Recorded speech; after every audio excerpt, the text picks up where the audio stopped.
change things up, I'd like to ask the Minister for Environment, Food and Agriculture. What assessment has been made of the potential for an increase in EU vessels fishing in Manx waters on day one of a no-deal Brexit, as set out in Section 19 of the Yellowhammer documents? Why those documents make no mention of Manx waters, and what steps are being taken to ensure enforcement and response capabilities are appropriate, and if he will make a brief statement. Honourable Member Mr Butt to reply. Thank you, Mr President.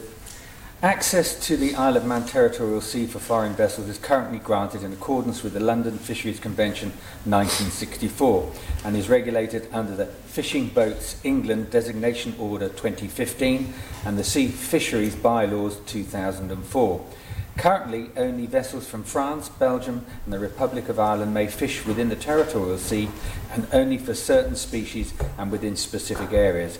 Therefore, even under current arrangements, foreign vessels are not common in this. It is not unusual for DEFRA to include the Crown Dependencies data as part of that presented for England, as our vessels are considered as part of the English fleet for licensing and quota management purposes. However, it is not clear if that is the case in the Yellowhammer document, and officers are seeking clarification on this point. Our own records suggest that within the past 12 months, only 10 foreign vessels have fished within the territorial sea.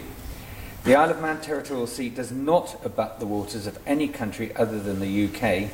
In effect, the territorial sea is entirely surrounded by British fisheries limits.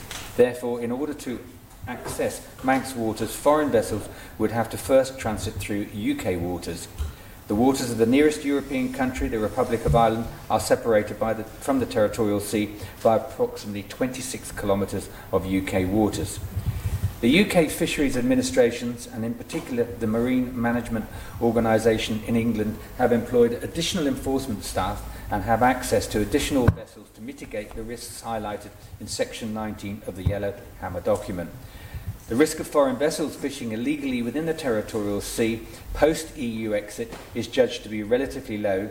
However, the Fisheries Protection Vessel, Barul, will, weather permitting, be at sea on day one. The enforcement team of DEFRA have offered to facilitate a joint presence with the Customs and Excise Division and are awaiting a response.